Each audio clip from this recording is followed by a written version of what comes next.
Bonjour, bonjour, oui je sais j'ai du retard sur cette vidéo de la semaine. Maintenant vous avez peut-être l'habitude, le côté manga, parfois je suis obligé de passer à l'as parce que j'ai repris le boulot cette semaine, j'ai été bien occupé. Donc cette vidéo vous l'avez un petit peu en retard mais elle est là quand même. Alors aujourd'hui on va parler un petit peu de ce qui s'est passé la semaine dernière sur la région lilloise, à savoir le passage de Takashi Morita, qui est l'auteur de Arsène Lupin, en gentleman cambrioleur, parce qu'il y a plusieurs Arsène Lupin.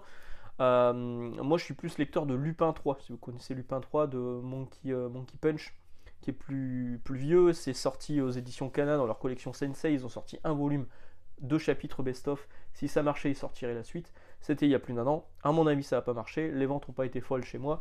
Donc on n'aura jamais la suite. Donc là, il y a Arsène Lupin qui était sorti. Franchement, je ne l'ai pas lu encore. C'est le passage de l'auteur sur l'île qui m'a motivé à acquérir ce tome 1 pour voir ce que ça donne. C'est a priori une adaptation vraiment littérale du personnage d'Arsène Lupin de Maurice Leblanc. Donc, à voir ce que ça va donner. En tout cas, la rencontre avec l'auteur était vraiment intéressante. Enfin, moi, j'étais content de le rencontrer. On a échangé un petit peu justement sur Lupin 3, Lupin San, je sais plus. Enfin, bref, sur Lupin 3, que lui aussi lisait quand il était beaucoup plus jeune. Voilà, donc j'ai eu ça. C'est-à-dire qu'à la base, je partais pour acheter le tome 1 en me disant ça va être l'occasion de découvrir. Kurokawa était là, Kurokawa est l'éditeur, Kurokawa a fait un quiz, plusieurs personnes ont gagné, dont moi. Donc j'ai gagné un magnifique sac Kurokawa qui est juste là, avec des goodies dedans. Voilà, des goodies. Mais qu'est-ce qu'il y a dans ce sac? Des post-it One Punch Man, magnifique. Qu'est-ce que j'ai d'autre? Un poster de Spy X Family. C'est bien. One Punch Man, je lis. Spy X Family, j'ai essayé et franchement, j'ai pas accroché du tout. Un carnet de Full Metal Alchemist qui me servira une fois que mon carnet classique où j'écris tout, où je prépare mes vidéos plus ou moins sera plein. J'utiliserai le nouveau, du coup, le Full Metal Alchemist. Et j'ai eu un. Hop là, voilà, j'ai eu ça. De Arsène Lupin par Takeshi Morita, que j'ai pas fait dédicacer. Pourquoi? Parce que dans le sac, il y avait aussi le tome 1 d'Arsène Lupin. Alors, un peu curieux quand même d'offrir le tome 1 d'Arsène Lupin pour une dédicace où des gens viennent rencontrer l'auteur d'Arsène Lupin. A priori, la plupart des gens, mis à part moi, l'avaient tous ce tome 1. Donc bah du coup j'étais content, j'ai pas eu besoin de l'acheter. Et celui-là je l'ai fait dédicacer. Voilà. Donc hop là, il a fait le petit dessin du personnage d'Arsène Lupin, il y a sa signature, il y a la date, et là il y a écrit mon nom, alors pas Max Faraday parce que c'est pas mon vrai prénom, c'est écrit c'est écrit David San. Donc bah plutôt cool, une rencontre plutôt sympathique, et franchement un bon moment échangé avec un auteur japonais. C'est pas la première fois qu'il y a des auteurs japonais qui passent sur la région de l'île, notamment au Furet du Nord. Il y avait déjà eu Tetsuya Tsutsui, un auteur que j'aime beaucoup, qui est passé deux fois. Il me semble qu'il est passé deux fois. Je lui ai fait dédicacer des bouquins, des mangas à lui, et franchement c'était cool. Sinon, dans les sorties que j'ai notées cette semaine, enfin que moi j'ai acheté cette semaine, donc il y a eu Okuto no Ken numéro 7, ça continue sur sa bonne lancée. Toujours un tome par mois, toujours 16 balles, oui c'est cher. Toujours Crunchyroll, oui c'est dommage. Crunchyroll c'est clairement pas l'auteur préféré des lecteurs de manga actuellement. Et ça se comprend clairement quand vous prenez une série qui était enchaînement casé, qui vient de passer Crunchyroll, ils inversent les trucs, enfin bref, on en a déjà parlé. Donc il y a eu Kaiju 8, numéro 8 qui est sorti. Ça, c'est l'édition collector, qui est au même prix que l'édition normale. Quelle est la différence? Et bien là, en fait, c'est une couleur dorée, alors que l'édition normale, c'est une couleur argentée. Il y a zéro diff, il y a zéro plus-value, il n'y a aucun intérêt. Moi, je l'ai pris parce que c'était au même tarif. Je m'en foutais à la base. Limite, je trouve que l'argenté, elle est plus jolie. Mais bon, bref. Donc c'est doré, mais sinon c'est pareil. Alors, ce qui est étonnant, en fait, c'est que beaucoup d'éditeurs, dont Crunchyroll, font, d'ailleurs sur le tome 6 ou le tome 7, je sais plus de Kaiju 8, il y a eu un collector. Donc il y a toujours des collectors qui sortent pour un peu plus. Vous avez genre une figurine en plastoc, des marque-pages en métal, des aimants, des autocollants. Souvent des trucs OSEF, souvent des trucs qui ne justifient pas la valeur demandée pour le collector, à savoir en général 5 euros de plus. Et là, pour le coup, c'est Kaiju 8 numéro 8. Donc c'est quand même le 8ème tome d'un manga où il y a 8 dans le titre. Et La version collector, c'est ça. Bon, bah très bien, hein. Très bien. Encore un choix curieux de leur part. Chez Pika, il y a eu Roku Denashi Blues numéro 6 qui est sorti. Voilà. Que j'ai pas encore lu. Donc je ne sais pas. Les tomes précédents, les 2 précédents tomes m'ont laissé un peu sur ma faim, on va dire. Donc on va voir si là ça bouge un peu plus. Et sinon, niveau manga, bon, je profite un peu du temps plus ou moins libre. Enfin, en fait, je reviens de vacances. J'ai repris cette semaine. Et pendant mon temps libre, j'ai quand même rattrapé des retards de lecture sur Black Clover, sur Hokuto no Ken, sur toutes ces sortes de choses.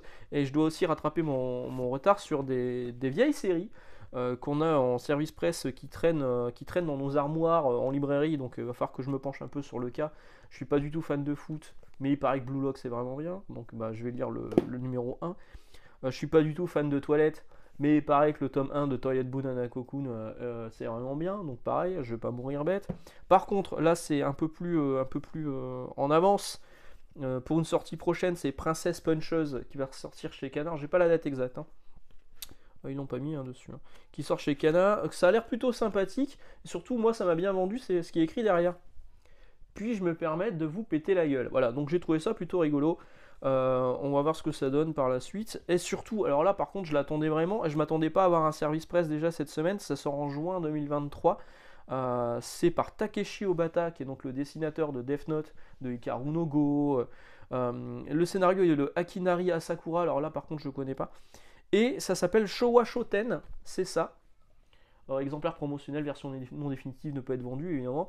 Je suis curieux de le lire, donc ce sont ces 2 protagonistes qui décident de devenir des humoristes au Japon. On sait que le milieu humoristique au Japon il est assez particulier, ils ont un humour particulier on va dire. Donc on va voir ce que ça va donner. Je suis plutôt confiant surtout par rapport au dessin.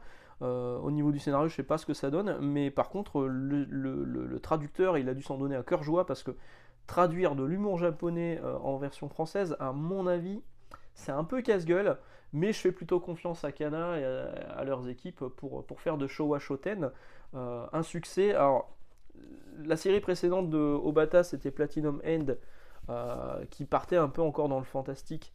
Et j'espère que je dis pas de conneries, que c'est bien Platinum End, et qui n'a pas rencontré le succès qu'a connu Death Note par exemple. Et à raison, hein. Moi j'avais lu le premier tome, il y a un moment j'ai laissé tomber parce que ça ne m'intéressait plus des masses, même si je trouvais vraiment que le trait était formidable.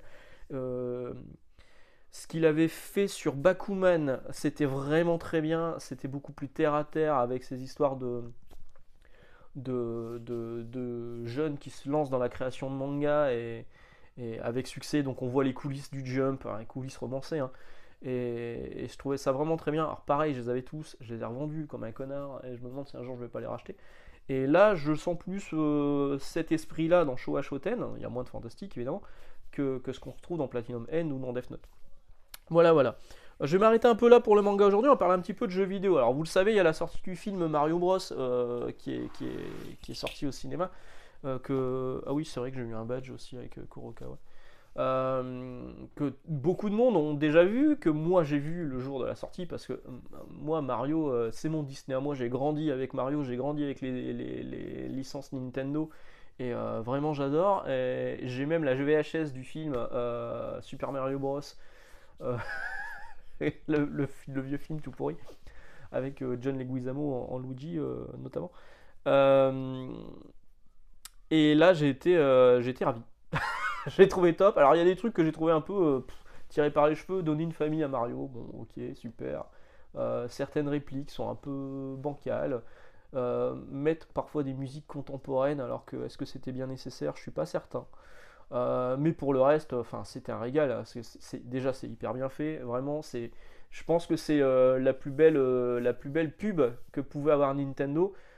C'est ce film Mario Bros, parce que c'est une cinématique d'1 heure et demie qui donne juste envie de jouer au jeu, à la fois Donkey Kong, à la fois Mario Kart, à la fois Mario New Super Mario Bros.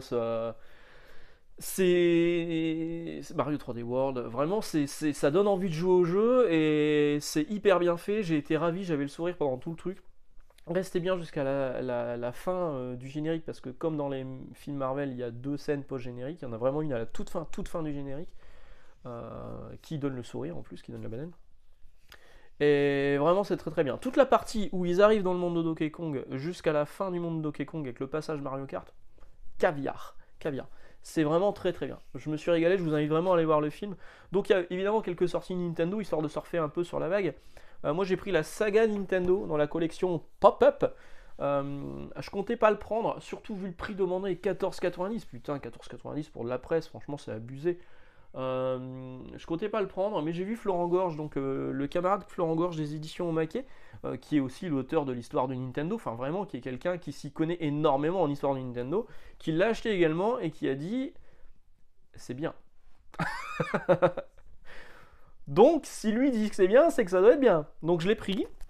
Effectivement, l'histoire de Nintendo, des consoles, tout ça, c'est survolé, hein. C'est pas du tout aussi creusé que ce qu'on peut retrouver dans les bouquins de Florent. Mais il y a quand même des trucs qui sont plutôt sympas, l'histoire de Zelda, la saga Metroid. Enfin, vraiment, c'est plutôt pas mal fait. Maintenant, 15 balles, c'est trop cher, c'est vraiment le gros frein dessus, mais bon, ça m'a pas empêché de le prendre. Parlons encore un petit peu de jeux vidéo.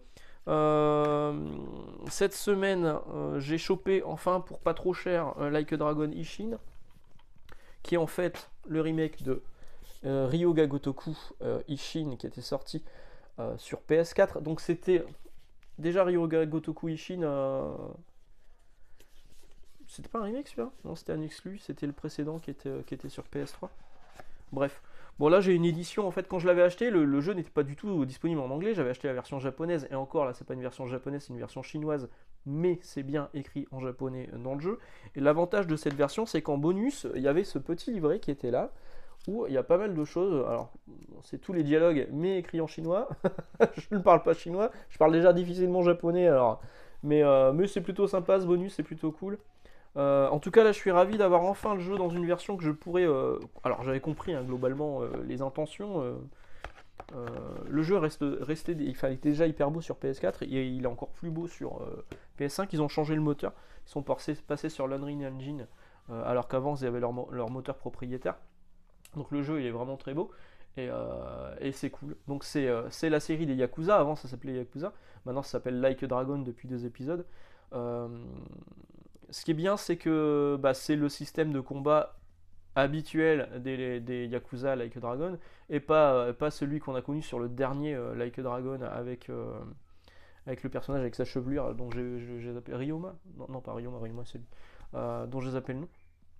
Où c'est un système de combat au tour par tour style RPG. Bon, là j'ai moins aimé le système de combat. Là c'est vraiment un système de combat classique et ça se passe donc dans un Japon féodal. À la fin de l'ère des samouraïs et franchement c'est cool, c'est intéressant. J'ai hâte de me replonger dedans. Voilà, ça c'est sorti sur PS5 et aussi sur Xbox One, la console américaine qui propose parfois des jeux japonais. Alors, jeux japonais toujours. KOF 13, pourquoi? KOF 15, cette semaine, on a eu le droit à Kim Kafwan qui est revenu. En fait, on pouvait déjà jouer dans notre version de KOF. Il n'était pas dans le roster de base de King of Fighter 15. Il a été ajouté là en DLC. Il y a eu Shingo en janvier et là il y a eu Kim. Il est parfait ce Kim. Il est top, il joue super bien. Et ils ont aussi annoncé chez SNK que KOF 13 allait ressortir en PS4 et en Switch. PS4, pas PS5. Mais bon, quand un jeu PS4 tourne sur PS5. Donc après, le jeu va rester hyper beau. Ça, il n'y a pas tellement de soucis. Donc je me suis dit, qu'est-ce que je fais? Je l'achète pas. Il y aura une bêta là cet été. Est-ce que je le prendrai à ce moment-là? Je me suis dit, le jeu, tu l'as en fait. Tu l'as, c'est pas un jeu PS2, donc c'est-à-dire qu'on peut jouer sur une console qui a un port HDMI, la PS3. Donc j'ai rebranché ma PS3, j'ai rejoué au jeu. Effectivement, le 13, il est quand même magnifique. C'est le plus beau jeu 2D de la licence, voire l'un des plus beaux jeux 2D à mon goût. Il est incroyable, le gameplay il est top, enfin vraiment c'est très bien.